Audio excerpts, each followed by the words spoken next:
everyone. I'm Mac McKelvey. I'm back with, as always, the lovely HK. What's up, HK? Mac, I've missed you. We've I been know. asleep at the wheel. What's been I know. happening, girl? What's been Nothing. Catch me up. Nothing. Bonbons, sitting on the couch, nothing. Yeah, right. Yeah. I've been on the road quite a bit, meeting with customers, meeting with my team, been back and forth to New York quite a bit and Montreal. And now I'm here. And And we're here watching football on the watching weekend. football, and we got to say, thank God, Alabama pulled it together this weekend. My heart could not take another loss, so roll tide. Cowboys, of course, failed me last night. Oh girl. You know we're in a Cowboys town. I Don't. know, I know. Better than Well, last week though. Let's talk about no, let's not talk about no, Detroit. let's not. Let's move. We're going to go forward. We're going forward. And speaking of forward, we have an awesome guest today. The Kiana Pirouz is here with us today. Kiana, say hi to everybody. Hi, I'm so glad to be here and I'm so excited to chat with you guys. Well, we have a lot to unpack, and Heidi's hoping for some shenanigans, tomfoolery, overall mischief. Girl, yeah. Yes. All I'm right, here what for else? mischief. Human. I have some wine in my glass. What else are we drinking, ladies? Water. Water. Water's good. Hydration is important. It's water, but a portal is taking me to a place where there's vodka in here. Yeah. Okay. Like, Well, we let's see the cup, pretend. though. Let's see the cup because we have our awesome cups. Oh, Kiana, we got to get you some swag from Yeah, the give me that startup some marketer swag. store. Yeah. I look mean, forward to a day when I'm drinking with you, Mac, in this podcast. It's going to happen one of these days. It's going to happen. know. Listen, and when that day comes, wait, Heidi, what's the T-shirt say today? Do you want me to talk about the T-shirt before we go through our rigmarole? Thank you. No, let's not. Let's just jump right in. Kiana. Yes. I'm going to put you on the hot seat right out of the gate. Before we even do real intros, we're going to do our Some Disruptors intros, which is we asked you to prepare a Real Housewives intro. So, since you are our guest tonight, do you want to go first or do you want to go last? I'm going to go first. I love it. Okay. Hit us. What you got? Curiosity killed the cat, but I've got 9 lives.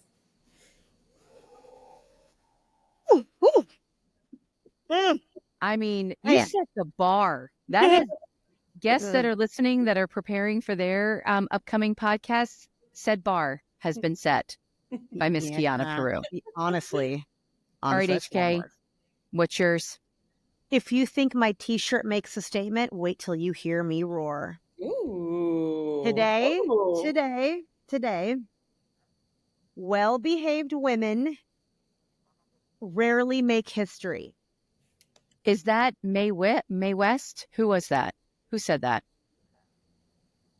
Let's just say yeah. No, to a commercial sponsor. I'm gonna go Google. I don't know, but it's fabulous and it's bright red, which kind of makes people they notice it, right? It's fabulous. But and Kiana's got the red on too. I love it. And I might have just ordered 15 statement tees. I had such a good time shopping for them, and so they're now all lined up like little ducks in a row, ready for our conversations. Well, I think you should send us pictures of these T-shirts because, as everyone knows, we have a startup marketer store. Thus, all of the really fun swag. I have our new podcast swag. So we've got awesome in the podcasting headphones. So we should make some shirts or mugs or something with some of your sayings on it. We should. And it's hard to keep my sayings clean, as you know. Yeah. So, but we should do that. Let's absolutely have a conversation about that. But there you go. I like it. Mac, back to you. Oh, sorry. Okay. You always just mine in the teeth here. Hers, you've got the delivery down. All right, I got it. I'm ready. Ready? Yep. I may have 2 names, but don't get it twisted. I know exactly who I am. Ooh. And someday we have to do the story behind the 2 names. Yeah, I know. Except we're gonna have to tell people. Maybe we ought to have a little contest for people. Ask them what that means exactly, or their guess of what. Although I feel like if they did enough digging, they could figure out the answer to the question, and that might just be. Anyways. Yeah, we'll see. But that's a future one. Today, we are here with Kiana. Kiana, do us a favor. Yes. Tell the listeners why we're here today. Tell us a little bit about your background. Well, I think I fell into startup marketing, but I have built several startups in a marketing capacity. and I continue to in my consulting practice. But uh, previous to that, I built, brands like Amex and Coca-Cola and Vice and Google.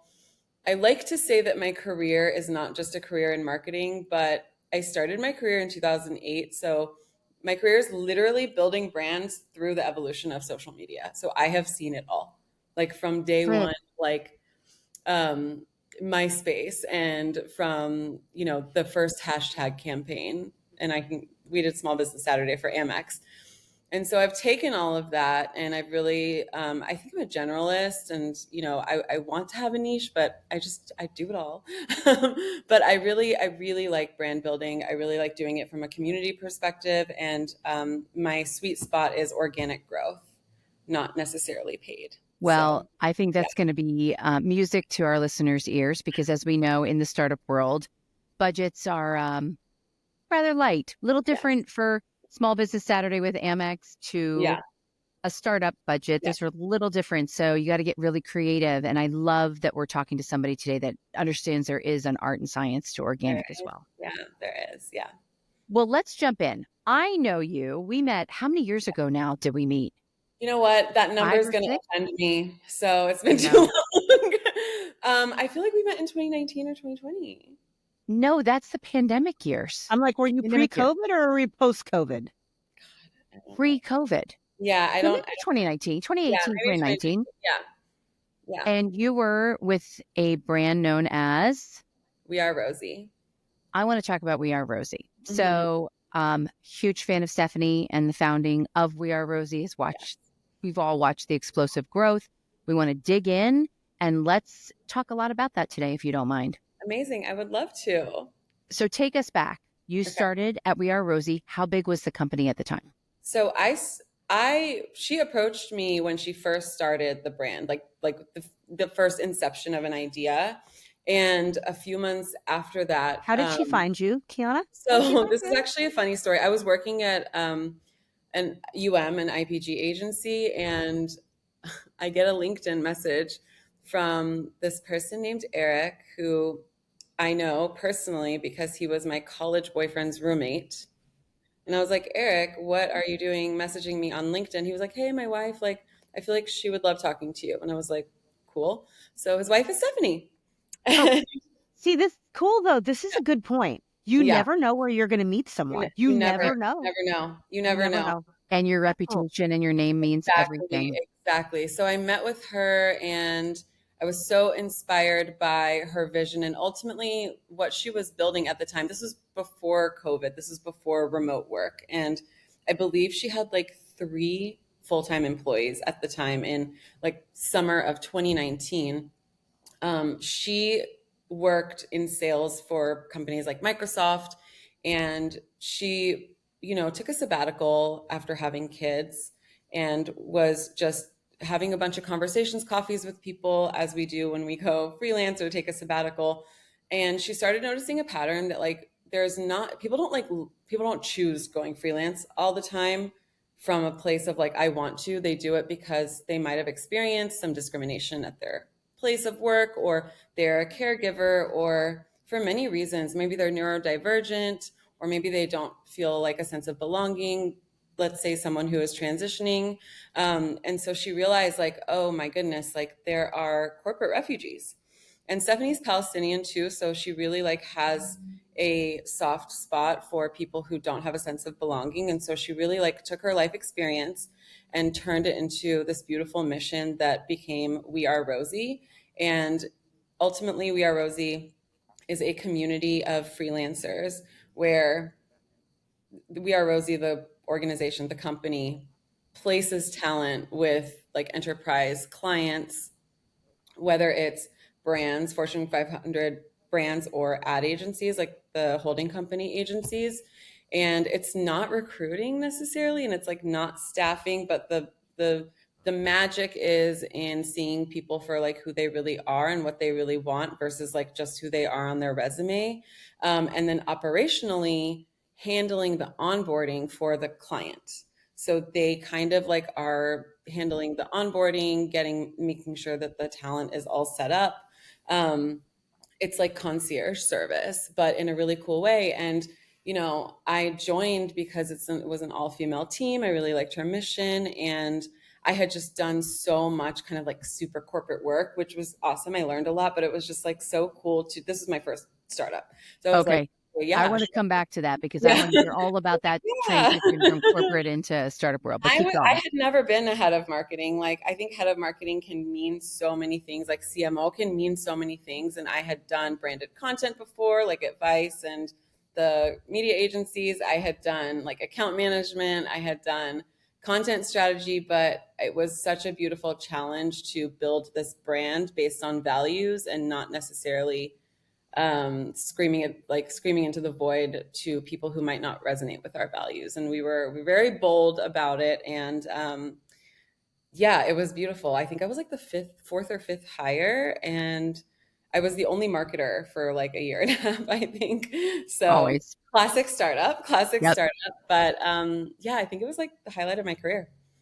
Why did Stephanie invest in marketing so early in the Okay, company's this is a trajectory? great. Stephanie is so smart. She is a brilliant salesperson. She understands storytelling. I don't know many agencies who invest in marketing, and I wouldn't even call We Are Rosie an agency, but they do offer services. Mhm. And so I thought it was really smart for her to invest in marketing so early on because like what she was doing was so unique, and I think she really needed to like synthesize the message, and not just We Are Rosie, but her brand.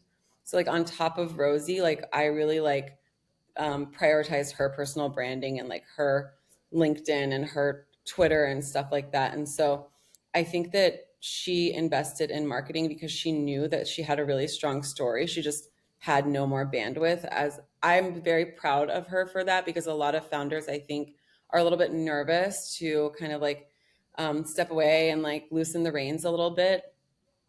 She was doing the marketing. She like, worked with a designer to do the website and the social media and stuff. But I think she wanted to step into like a more leadership role in sales. And I came on to really expand and grow the business and the brand and the story.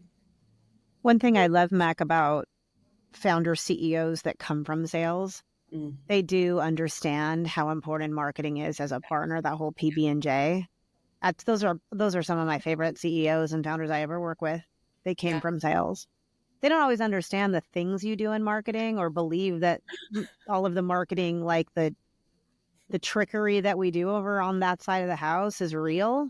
But that's really a cool story though. And I don't know this brand, and this one of the things I talk about a lot is own your own brand unapologetically and be bold about it. So I know what I'm going to be freaking doing. Yeah. Yeah. And Yeah. you'll be very impressed. And I remember sitting with Kiana. You guys remember that in New York I City, you and do. I Stephanie? do. Yeah. And I had known you from afar, but being able to sit with you and hear your vision articulated so cleanly with Stephanie, so you guys were so in sync as Yeah. to what you were trying to achieve. So let's go back. I want to go back to the early days. Hmm. So you went from corporate, from a big, big role, Yeah. right, in a big company Yeah. to a startup. Yeah. Why did you take that leap of faith? um, I took that leap of faith because I believed in myself. I believed that I could grow this brand, and I also like believe in energy. I feel like a lot of the interview process was not even about marketing. It was like what kind of energy do we want to cultivate internally on this team? What are we Mhm. about? What are our core values? I think one of my first tasks was like reviewing the company's core values. And ultimately I chose, and since then I do this too. Instead of taking a job for the role, I really think about the people, because at the end of the day, work is work, but like who you work with and build with is so important. And I was just so admired Stephanie and the very tiny team that she had built before me. And I also knew she trusted me. Like I Sure. knew that when I got hired, she would just be like, do your thing. And I did. That's such an Yeah. important thing. And Heidi and I have talked about this considerably over the last couple of months is if that founder isn't bought in to what marketing needs to do and to give you some rope, right, to run a bit, that's where the first big tension really starts, right? Because you're trying to convince somebody to do probably pretty basic things that need to get done. And the sequencing of what marketers know, right? There's a sequencing thing here too. But having a partner in that founder can make the process so much smoother and faster. Yeah. Did you And I find tell that? you, I was spoiled because I have since worked for startups and I'm like, oh, okay. Stephanie was very special in that way because she really understood marketing. Like she never thought that our storytelling was fluff ever. Like she was not like a tech founder, when there's a desire for quantitative data. She obviously wanted that data, but a lot of what we did was truly based on like intuition and what felt right versus like it was a lot more art than science, which was so refreshing. Well, Is it that where you, worked. Go yeah, Mhm. ahead. is that where you honed your skills organically? Because I love that you mentioned that that's really your sweet spot is organic. Yeah. Because Yes. I think that as Mac alluded to earlier, as budgets get tighter and compress, the need to be creative and optimize and generate still that lead revenue flow for sales through some of those organic motions is hard. It's hard, right? Because people I think are just preconditioned to an influencer strategy where it's a paid influencer strategy or paid Yeah. leads or paid ads or what have you. So is that kind of where you Yeah, I mean, cut you your can get teeth addicted to and those numbers. Like, I feel like you can get really like founders can get addicted to those numbers, and ultimately, like limiting oneself to those numbers, just I think kind of puts a muzzle on creativity. And I think that when you're bootstrapped or don't have a lot of money to invest in actual marketing campaigns, your trust in your CMO should be at the highest and you should just let them. But obviously be in sync on values and mission and quarterly goals and all of that stuff. But like creatively, there's so much that can happen. And I think that what we did is such a good example of that. Well, let's go back to the start. So you could have come in and done anything. Do you remember where you started? Like how did because you walk into it's basically a blank canvas. Yeah. How did Yeah. you how did you approach your first days? Do you remember? Yeah, I remember that. Oh my gosh, I'm gonna some publication. This was like week 2 or 3. Some publication made a list of like 100 people in business to follow, and it was men. And so Stephanie called me, and she was like, "We should do one for women," and I was like, "Yeah, let's do it." So I'm like on a Google Doc, just like looking up, obviously we already had names like Cindy Gallup and like just so many, Sarah Blakely, but just doing that research was so eye-opening, and having a founder that like wanted to like poke at the status quo was that's my vibe. That's like how I am anyway as a person. So we were very compatible in that way. And so we created a LinkedIn post, I think it was LinkedIn and Twitter, with an article of our take on that list because obviously Stephanie is a female founder as well, and we from the jump like wanted to break through status quo. I think the marketing industry can feel really insular, and I'm very inspired by the talent in the marketing industry and the ad space. That's like the category that We Are Rosie is in, connecting marketing talent to like freelance work. But I do think that there is it's a little bit of a boys club like every other industry, and for her to just like very boldly come onto the scene and challenge these things was pretty epic. And it doesn't hurt that Cindy Gallup was like an early advisor. So when I came in, I was, I like to call it spicy marketing. Like we were spicy, and I remember maybe a few months down the line, we did a really fun thing with Valentine's Day and like did a bunch of tweets. We were always like honoring our talent. Anytime we wanted to like design something or write something, we would just like tap the talent. So the earliest days for me were finding out how bold I could be, and publishing it without kind of like F around and find out. That was our so what was the strategy. boldest thing that you published and I why? think that, okay, so this is fun. Put it out there, Mac. I'm gonna ask. You I can't love if have, any it. you can't be No, two founders, people. if You can't and be we two can people still in the water answer. and not think I'm gonna try to jump on the line. for founders who are listening to this, I think that personal branding is so important. And it's like, you don't want to speak to everyone. When you speak to everyone, you speak to no one. So just like speak your truth. Yeah. Stephanie did not mince words. And I think that like having Cindy Gallup as an advisor really kind of gave us just like the vibe of permission. Like nobody needs permission to like be spicy. Yeah. But when you're new on the scene and when you've got a lot of holding company, like legacy brands, legacy relationships, it takes a lot of guts to come out here on LinkedIn and call it for what it is, which is basically like a hostile work environment for the majority of the population, whether you're a woman, person of color, queer, disabled. It's not a good scene. And she just she didn't hide it. She made a lot of like very spicy LinkedIn posts that I ended up like taking over her LinkedIn and helping her with her content just because she was obviously busy being a founder. And that was one of my favorite parts of the role, was like ghostwriting for her. It was like super fun. And just didn't edit, just didn't stress about it, just hit send every day, every day, every day, every day, and was very much repeating her mission, which was the system is broken, working is broken, moms can't get back into the workforce, like a caregiver can't get back into the workforce, people are leaving, there's no path for people.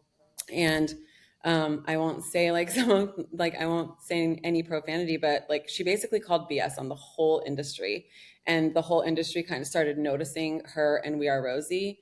And then it got really interesting because we were always like, I think one of the bolder things that we started out with is, if you are not hiring remote talent, then you are not a diverse organization. Then you don't believe in inclusion. Like if you're only hiring within your, and this is so funny, like post COVID, like duh. But pre COVID, if we can remember, we were literally like beating people over the head with remote work as inclusion.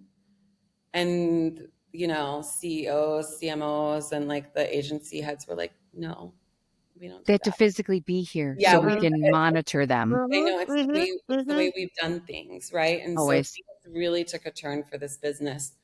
For like, we were so bold, and then when COVID hit, all eyes were on Rosie. And like, you know, whether you're like an artist or a founder or whatever, you always have to be prepared for that moment.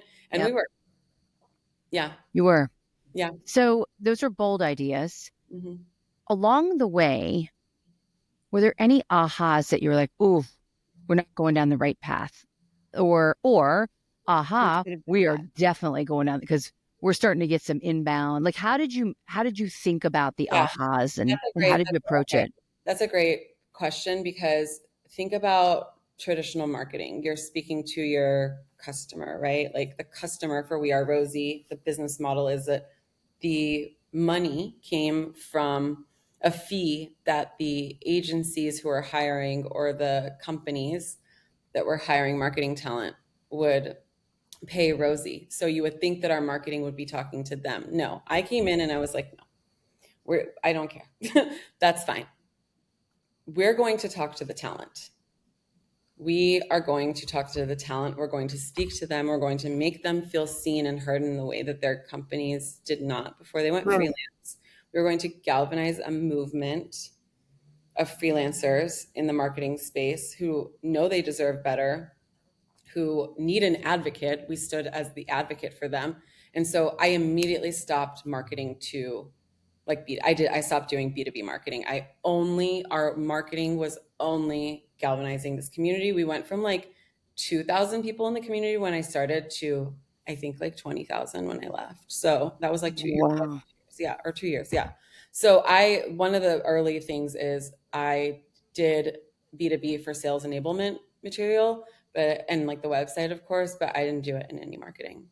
And I think was the secret sauce. If you build it, they will come. Mm-hmm. Right? And they did. If you think about it, the talent, like there are so many other platforms like We Are Rosie, like Working Not Working, and you know, I don't know, Fiverr and all of these other places. So why would they come to Rosie? It's because we led with core values. We knew our values We led with the values. I think values-based marketing um, hits people like where in their belief system, and um, values and interests are really like the backbone of any sort of community, right? So community-based marketing is like what I discovered that I did. I didn't really like understand that it was called that at the time. But yeah, it was really powerful because we ended up having a lot of people like evangelize us and mm, add a lot of like fuel to our existing fire through social media. We didn't do anything paid. We were pretty much super loud on You were. LinkedIn and Twitter and like a little bit Instagram. But yeah. So that was the foundation of your program. Did you face any adversity internally from other leaders that were like, oh, no, no, no, we should try this? Or did you have a kind of collaboration across the executive team on the approach? True collaboration. What I will say, something that I learned from that is that oftentimes marketing is like, okay, go do your thing. Like, no, I really like when organizations, everyone can be involved in marketing, whether it's like a strategy meeting or let me interview Nikki, our head of people, for a blog post about her perception on like, the the talent space because she sees things differently, right? Like everyone kind of like knew what we were doing in marketing. This is a very small team. Yeah, But sure. we also leveraged Slack. We had a marketing Slack, we had a manifestation Slack on like, growth and stuff.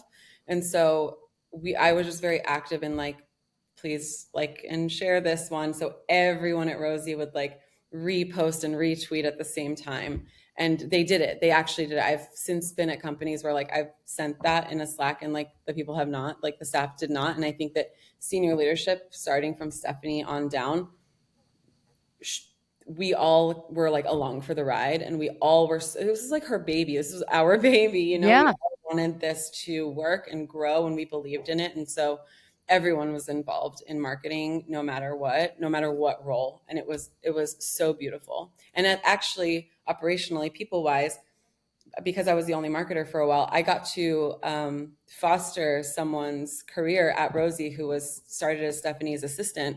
And she actually came on to help with marketing and ended up being like our lead designer, creative director, like super young. And that was really beautiful. Can I And that, ask $1 million question that we can cut out if you're uncomfortable answering it? Let's do I it. think the picture you're painting is pretty fabulous, and I think people that are looking for the culturally relevant companies, not the companies that just paint the values on the wall but live those values. Why'd you Mhm. leave? Why did I leave? Yeah. Um, Again, we I can cut it out if you don't want to talk about it, but I'm so yep. curious. um, I felt like such a sense of completion. Okay, well, you can leave this in. I'm a Capricorn. I worked at this job during a pandemic, so I was locked in like 24/7 on my own. No one made me on my own. That's why I led with I'm a Capricorn. I was like, I remember having this thought. I was like, wait a second, I have nothing better to do all day than just like grow this company. We were quarantined. Like and I believed in the mission and everything like that. I just honestly, I think I learned that I actually do have a limit, and I burned out a little bit, but no one did that to me. It's something that I learned. It was my first startup. And so it was very successful, but I think I just like reached this moment where I was like, I physically can't do that anymore. You kind of had a finish line, and I think that's a good Yeah. message too for our viewers Yeah. is recognizing Yeah. sometimes the I had a hardest finish line. stepping away from an amazing situation because you feel the sense of I crossed the finish line and there's no more I can do. I need to go spread my wings. And it's okay for that to be the case. Exactly. Yeah. Exactly. Yeah. Exactly. Well, I and, think and that I set them up for what was next, which was acquisition. So I think I'm very proud of like where I left things too, because where I left things was we were like a full-on content machine. We were doing like an annual report on the state of I freelance. remember reading it. Yeah.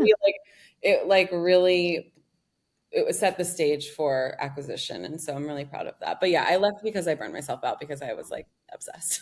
But I want to go back to what you said, and thank you for being honest and sharing that, because I think that will resonate with a lot of people that are trying to figure out what's the natural end. The Yeah. natural end is when there's something else you need to be doing. It's the same Mhm. as corporate, right? If you're burning Yeah. out or you're just not being challenged anymore, go do something new. Is that your last startup, or you're continuing to work with No, startups? I've continued to work with startups on like a consulting basis. Mm-hmm. Um, but nothing has been as magical as We Are Rosie. Something about it was really just magical. Like, I don't know. Lightning in a bottle. Yeah, lightning in a bottle. And I'm very drawn to early stage startups. So like afterwards I took a sabbatical. I like really dove into the Web3 space. I've like helped build some stealth AI startups in the past. But I really feel super like what we did at Rosie, and I can say like but we really like as a whole team, we did that. What we did at Rosie was kind of like it became a framework for the work that would have done in the future, which is work with brands that are not just purpose brands, but they have values or want to lead with their values, as we did with Rosie, and understand the power of community, like really understand, or at least will like trust me to galvanize community. So So, Kiana, going back to kind of mid-time at We Are Rosie, right? What were the challenges? What were the really big, like, it landed on your desk to solve? we were so tiny. We were so tiny. Like I was an army of one for a really long time. And I mean, just think about marketing in this You're time. awesome. You've got Yeah. your 8 legs in the world. Marketing is social. Like my philosophy is that social is like the top, social media managers should be like C-suite. Marketing is really social media content strategy at this point, especially for something like mission driven like Rosie. And so my challenge was I did not have enough time. I did not have enough me. Um, and we really wanted to grow pretty quickly. Like we had like aggressive growth goals. And so I think my biggest challenge was how do I get all this done with like really good quality? Um, and my other challenge is, even though our marketing was really good, we always kind of like left it up like for the viewer of our marketing or whatever, whoever is our audience, to kind of like wonder a little bit. We never wanted to explain too much. And that worked in like the first year, but I quickly like realized that we needed to like get our pitch correct for like whether you're an agency or a Fortune 500 like in-house agency or marketing team or talent. Like we really needed to be extremely specific about how we were different from the competitive set. And so really like finding the positioning, our flywheel. It was my first flywheel. So It was a good one. so all of that. And I think another aspect of any organization, startup or not, is when you grow, it is so imperative to like stick to your like original, I don't know, like vibes, your original values, because when you grow you want to bring people in to that fold, right? And like have their magical superpowers like aid that mission. And sometimes, like when I worked at Vice, we grew so fast that like we kind of lost the plot there. And so I'm actually really proud that we took that challenge to heart and created like a handbook and a playbook and made it really cute. We did like the astrology chart for Rosie and like kind of, brought people in on that front. And so it was very much like my brand building was as much external as it was internal. I have a question that I've been on the edge of my seat asking, and I'm a Scorpio and my birthday is tomorrow. Happy So Scorpio I'm very direct, season. if you will. Mm-hmm. So you've been talking about, so social media is up here, like Mm-hmm. the king and queen of marketing. I get that. Yeah. As social channels get very, very crowded, and our friends at Insta, et cetera, et cetera, et cetera, continue to evolve the algorithm to reward particular behaviors. And we know one of those things is going to be you have to spend some money on our platform or you're not going to get as many impressions. What is your advice to a startup, a small, scrappy startup that has a big conversation to be had that people need to hear to stand out in that crowd? Like how does someone do that with how noisy it can be now across channel? And I guess the follow up to that is, pick a platform, any platform. Where do you start? Are you starting Yeah. on TikTok? Are you starting depending on Yeah. demographic? Like what is it like? What does that look like then? Uh-huh. Sorry, That's a Mac. great I've been over here like I sitting on love the it. forums. No, this is great. No No, apologies that's a great needed. question. I think that's what I get hired for now since then. Stephanie was very willing to be the face of this brand. Like dream, right? A lot of founders are a little hesitant or they just like don't want to be the face of it. So it really depends on that. So in that regard, maybe video content might not be the best way to start. But I think like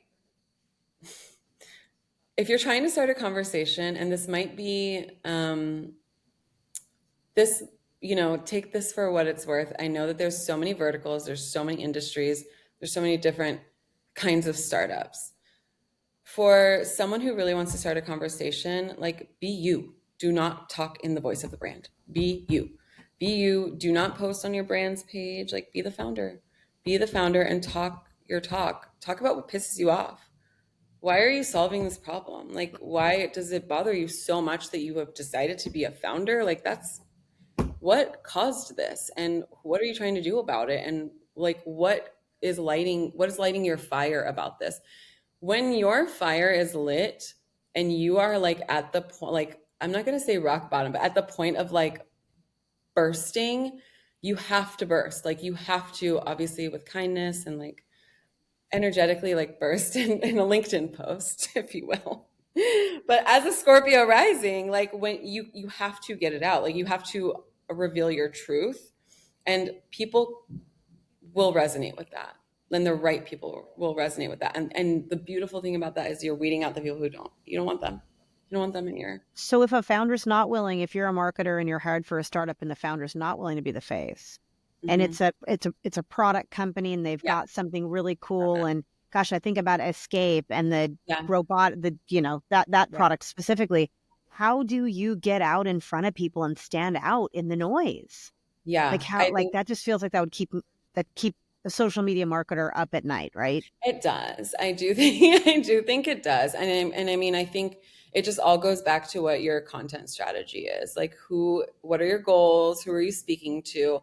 And then does your brand start out with a newsletter that you can like repurpose on LinkedIn?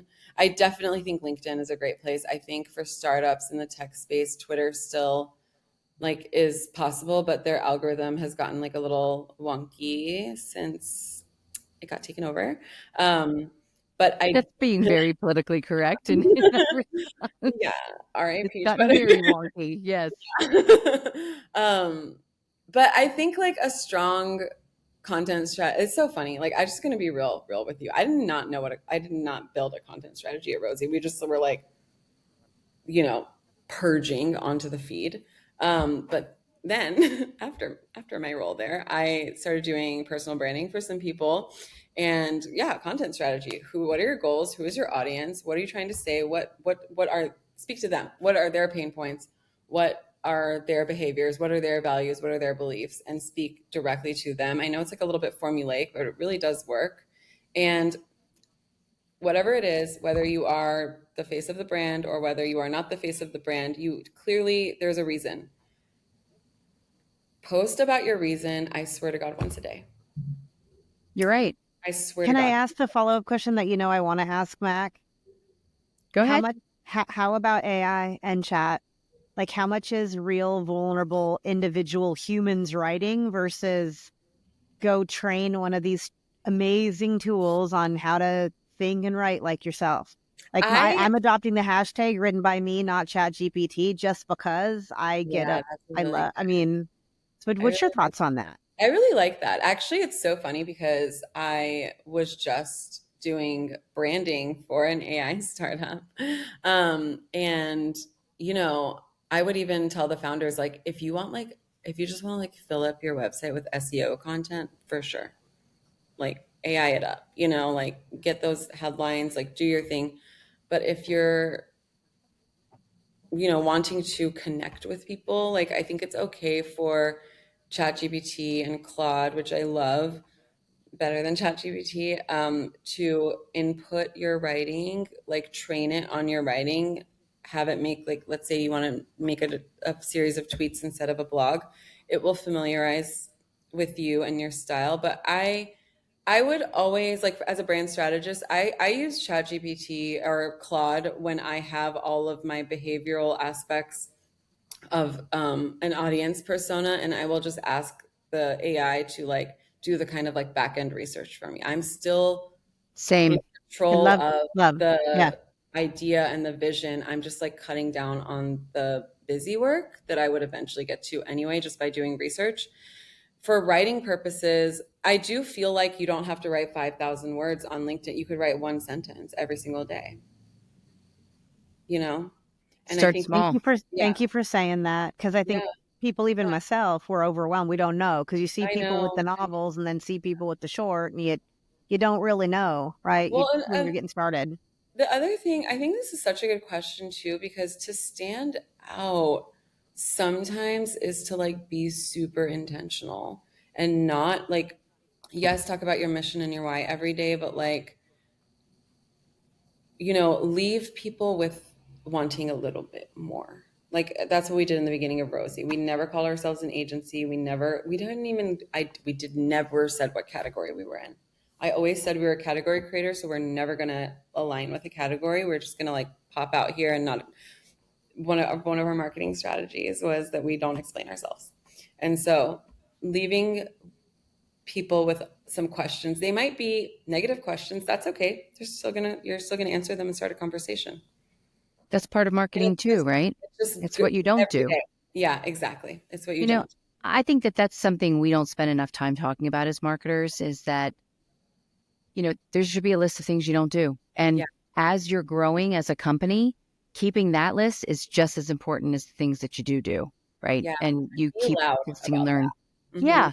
Yeah, And be Yeah. unapologetic about it. yeah, You just said it. You don't have a big team. You're yeah. changing priorities every single day. You're juggling a million things. That means there has to be a growing list Hmm. of two things, right? One, the things you can't do or things that you probably shouldn't do because you don't have the budget to do it really, really well. Yeah. And I think that's what a lot of startups get wrong is they feel like they have to do a little bit of everything because that's what's Mm-mm. expected.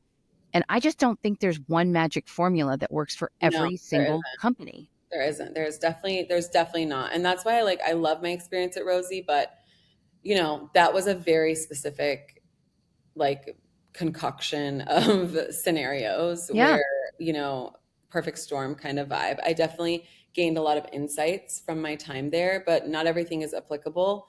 The things that are applicable are like just keep going, like keep pushing, test and learn. I just feel like there's so much room for being messy in the beginning with comms. Like it's Be a messy. I love that. like be messy, like make mistakes, try to figure out what gets people going with what you're posting and not like rage bait, but you know, try different things out. I think there's a lot of just like, I get it. There's caution. You've got like potential investors looking at you, but to stand out, like, why would you be like everyone else? Like, that's boring. Wait, stand up again, Heidi. Show your shirt again, right? Well But behaved it is. startups never make. But that is you look, I mean, Silicon Valley calls it move fast and break things, right? Not my favorite because it Not sounds my a little favorite either. reckless. Not my No. favorite either, to be honest. And it sounds like you disregard others in that process, right? You just kind of heads down and bull in a china closet. Yeah, I don't agree with that. However, I agree with I you. think the best startups are those that are willing to be bold. And when I think of bold, I think of Rosie. I do. And I think your imagery, your creative, your voice, very authentic. And I do know Stephanie. I know you. I know a lot of the Rosie folks. And that was very authentic. I want to circle back to something that you said, which I would love. This is the hill I'm going to die on. I want to go back to Stephanie Mhm. because she is the founder. Yeah, And HK, you work with a lot of founders too, as I do. And that is the magic, right? The reason they got funding is because of them, their vision, their ability and track record and showing execution, right? You wanted to work for them because of the people, correct? yeah, Which you got to know the people and the storytelling because Stephanie was the face to the company. Basically, this is a long way. This is what I was going to bring up earlier, but I want to bring it up now because yeah. I want to talk about this. I actually do not think founders should be in the background. I think founders or the one, or at least the executives that are charged with the growth of the company, you have to put a face to the company. It's not selfish. People work for people. People People buy buy from for people. people. People Yeah, people. invest in people. Yes. And I mean, it's the hill I'll die on, right? Like, I just truly Same. believe if you have a dollar to put against anything, put it on yourself. Yes. You're a founder, put it on your back and carry it, and work with your marketing partner to figure out how to bring the best of you out in a super authentic way. And I love the word that you said, galvanize. Like, I don't think we use that enough as startup marketers, but that is your job, is Yeah. to galvanize your internal team. It's your job to galvanize your customer base. It's your job to galvanize the industry you're trying to serve. That's what makes a successful startup to me. 100%. 100%. And that ultimately, like, that is the long game. I think startups, there's a lot of pressure, right, to get funding and like 10x growth, but like, why? Like, Well, that's a whole other conversation for our VC days. But you're yes, right, because you said it. Stephanie was bootstrapped, yeah. right? I'm That was bootstrapped. our biggest challenge, to go back to that question. That bootstrap, 100%, because you have bootstrap. literally no But it budget. ended up being the Uh, best. It ended I- up bringing out so much creativity. I'm bootstrapped. You've got to get really creative. And I think that's another message, I think, for startup marketers and for founders, right? That the going's always going to be getting tough, and it's always going to get tougher and tougher and tougher. But that's where creativity, and that's where you surround yourself with a marketing team that thinks about, I love what you said, the power of organic. Don't Yeah, lose that. yeah, Don't lose that in favor of every little metric that you can put up there against paid, when you're losing a lot of the art. You're yes. losing the ability to galvanize. Yes, and galvanizing is not overnight.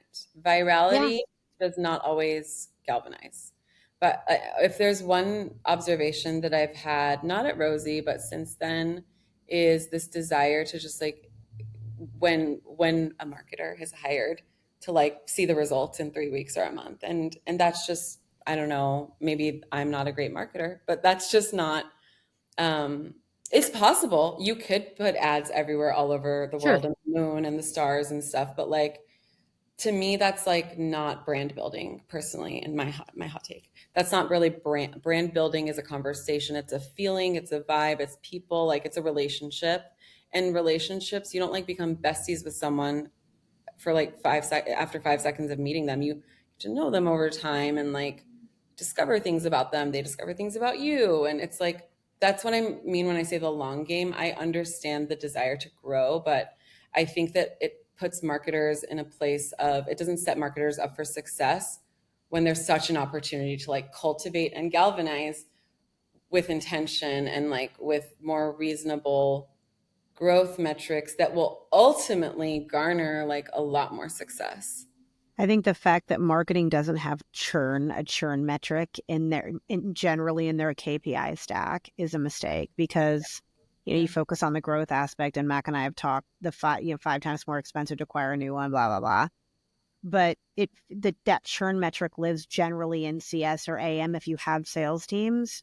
But it really is that idea of fostering and developing community. Your community is the best sales team you're ever going to have. Like, Yes. that's going to be, from an acquisition perspective. Period. Well, it's hard, right? It's hard It's to that, measure and attribution that's your there. And that's, marketing. Yeah. yeah. And I'm like, you can't measure attribution. Let's measure churn, right? Let's just measure churn. How many of those customers that are the core center of what we do, how many of those do we keep versus do we lose? Yep. So you're saying all things. Do we need to take a commercial break, by the way? Are you supposed to do the commercial break thing?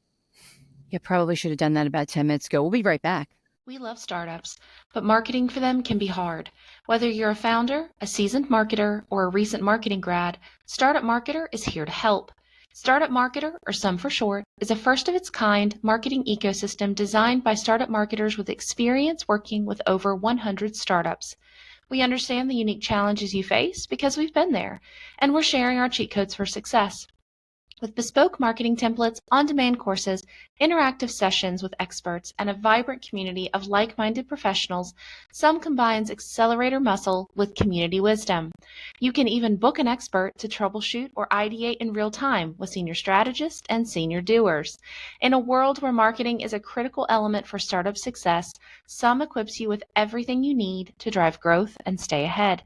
So join Some today and elevate your marketing game. Visit thestartupmarketer.com. We are back.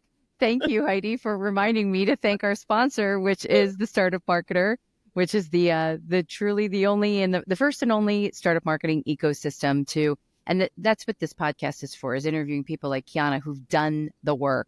You've done the work, you build the brand, you had the exit, you've done all the things, right? And it doesn't make it easy. There isn't the one size fits all. There's not, I think that everyone would love that magic pill or that magic bullet, but that's what I think makes startup marketing so hard and so great, right? And I love what you said. I wrote it down.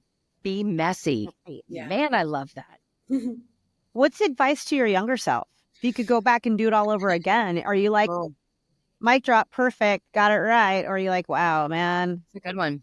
That's a great question. I like in the beginning of my career, younger, I think that I actually think that younger people now do this. I did not realize how important every relationship is. Like you never know when you're going to need something.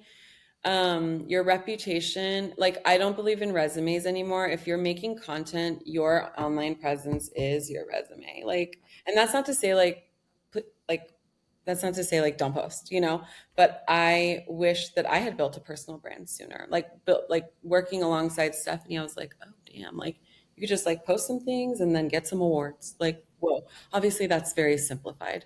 We obviously like meant what we posted and stuff like that, but it's like organically we grew, and I was like, oh man, like I wish that I had done that. I wish that I had like experimented, and like you're young, you put a lot of pressure on yourself, and like be messy in that era too, like experiment and really like cherish every single relationship, even if it's like with someone that was annoying at a job. Like it's not that serious, just really what community can you build? Like if to my younger self, I would ask her like, what are you building? Like, what do you have to say? What do you want like out of a community? I don't think I even like thought like that as a person who just entered the workforce. I was just so obsessed with like myself and like my growth. And I think that like in a way that like is natural, but I think that, power in numbers and power in community. And then, then you like maybe start a company with those people, or just, the journey and sharing that with others has just been so beautiful. You said it too, though. Everyone I hire, I look at their social presence. Yeah. It's the first thing I do. Well, the second thing. First thing, I Google them. And if they don't show up on pages 1, 2, 3, or 4 for their name, I have questions, right? Because, I mean, Heidi gets this, right? Like you have one name. Like, what are you putting out? You said it, right? Like, what are you putting out there to showcase yourself? So if you don't show up, I have questions. But then I look at your social. I want to see, do you share your opinions with the world? How direct are you? I can learn a lot about you from how you post on social, how often or how infrequently, or do you just reshare what other people think? What are your thoughts? And I love what you said. I love to see these young folks coming up that are sharing their perspective. They may not have the answers. That's okay. I don't expect them to have the answers. What I want to know is how they think. And I want to know the questions they have. And I want to know how they try to solve some of those things, because it tells me a lot about who they are as people. As a follow-up to that, it's sharing their perspectives and opinions, but also, when you said this earlier, Kiana, being willing to have the hard conversations within your own community. So when someone disagrees with you about something, being able to have a civilized conversation and share that view and say, oh, wow, I really think that channel's a crock shit, but it's not. Really look at my perspective. So you said that earlier, I think, is you got to be not only be outward, not only that outbound motion, but as those inbound commentary is be willing to have those conversations and be vulnerable about it. Yes. Like I think, Mac, you and I talked about it. One of the first times we ever, not on the podcast, but we first reconnected, was my feed is full of people coaching and telling you how to do it.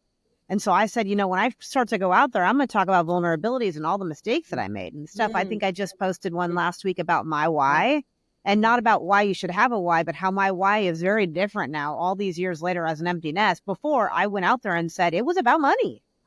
Yeah. And I had more people privately message me saying, thank you for saying that. Because people they pretend like it's not important. And my why is very different now, because I don't have the kid in school, private school, and the house and all the bougie shit I had when I was younger, right? And that's just, I had to say it. And I'll tell you what, I so love the vibe, because you're like, get out there and get out there frequently. I tell you, I went back and forth about posting that thing for way too long. I know, dude. I know. Look, And you have to be real. I'm Put like yourself in that. a vulnerable I spot. myself am like that. Yeah.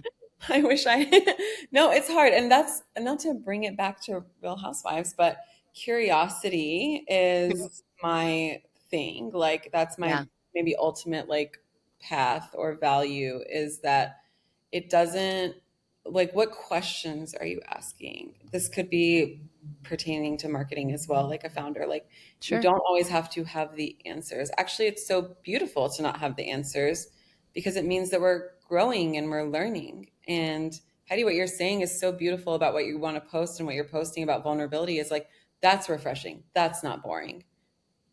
That's that, like, I feel something when I read that. I'm not just like, okay, another person telling me how to, like, write a LinkedIn post. Kiana, what's next for you? So you're freelancing now. Yes, I am. What's the dream? What are you working on? What are you loving? Tell us what's coming up. I'm actually in a very interesting place where I'm really taking stock of the last 5 years since Rosie and my freelancing. And I have done so many cool things with so many different clients. And I mean, I fell into freelancing after my sabbatical post Rosie. I have really been lit up by doing personal branding. Like, it's a random thing that kind of slid in. I post on TikTok, and I just like post about marketing and stuff. And people who follow me, who are painters and artists and creatives and musicians, just hired me to do their personal branding. And in the last year, seeing them achieve their goals based on our strategies is like, so I didn't even know. But it's basically taking everything that I've learned into this. Will I do it forever? No, but I love that it's a thing that I do, and I'm going to try to figure out how to like talk about it. But I feel like you need to define for folks what you define as personal branding. Oh, that's a good point. Some folks may be like, well, what does that mean? And how does that, because they're probably, I know there are people that are going to raise their hand right now and want to talk to you. So let's like unpack that just a little bit. Yeah, absolutely. Personal branding, I think, in the year of 2024 is what is your online reputation? Well, how do you control that online reputation? How do you water that garden and watch it flourish? Like, what are the goals that you want to reach? Who do you want to speak to? And like we were talking about earlier, what platforms, like, are you writing essays on Substack? Are you making TikToks? Are you on Instagram? Are you posting thought leadership on LinkedIn? And I think that, like, experimenting with that and honing in on your own voice, ultimately personal branding is like expressing yourself. And it's very daunting. So I think that a lot of people hire someone like me. Probably they know what they need to do, but it helps to have someone and like egg them on and encourage them with a little bit of marketing expertise as well. But like, just to have that person be like, it's okay, just do it. Like, just do it, just post it. It's fine. Personal branding. I think it's a sales strategy for people, because I don't know how many times a week on LinkedIn the both of you guys get those messages. Oh my gosh, I can generate 1 million leads. That's how people generate the right type of leads for them individually or for their business, is through those sorts of tools, through those sorts of strategies, if you will, and outreach. Yeah. I'm here for it. I know about 20 people that need to be introduced to you. I'm making a little mental and physical notes over here on my piece of paper. Thank you. I love like founder personal brands, because founders are not random. Like, they have a why, they have a reason. They have a why. I feel like sometimes I feel like an anthropologist. I'm like, let's uncover, like, let's get into it. Like, let's get deep. And a lot of that, it's very vulnerable work. Like a lot of it is like shadow work, if you will. And a lot of it is feeling comfortable in yourself and your self-worth. So I actually love that aspect of it so much. And then the other angle of what I am doing is I'm writing a book. Can you tell us? Yes, it's not really marketing, but I am obsessed with media and I understand marketing and I've seen the shifts in social media, and it's on algorithmic resistance, like in movements and organizing and like liberation work. And so, yeah, that'll come out in 2025. Good for you. And how can people get in touch with you? You can go to my website, kianamoods.xyz, and all of my social links are in there. I am mostly active on LinkedIn. It's just Kiana Pirouz on LinkedIn. And I'm always happy to talk to anyone. I love meeting new people. I have like a free 15-minute chat coffee if anyone ever wants to chat. I'm a marketing nerd. I'm a media nerd. I just like love getting into it. And I love the art as much as I love the science of marketing. So if you are a startup, a founder, someone who has a vision, I love working with visionaries. And sometimes visionaries just need their, their wing person That's to, right. Or to, hype check. to help them fly. So yeah. Right. Not hustler though, because that's an anti-word for Mac. Mac, that's too broy of a word for Mac. It's up there with ebook for me. Listen, we can reclaim Hustler because, like, wasn't J Lo in the Hustlers movie? Oh, yeah, I, she was. I love that word. We're So gonna we're gonna reclaim it. It's for the girls now. Yeah, I think it's the hacking part. The growth hacking. I don't even That, like the term growth marketing. Like, I don't even. it's what marketing is. well, you heard it first here. If one of these days I'm actually going to get my Lioness website done, my agency is pushing me hard, and the tag on my site is "Has your hustle lost its muscle?" Because I have a bunch of Oh, see, I photography. don't mind I like that. that. I Well, because like. I'm talking about like parts of your body that you think about like a bicep is social media, but really it's the glutes that are SEO that are going to drive a bunch of different value. I connect muscle and Yep, body parts to weird things in the gym and the focus and stuff. So anyway, see, Mac, I got it.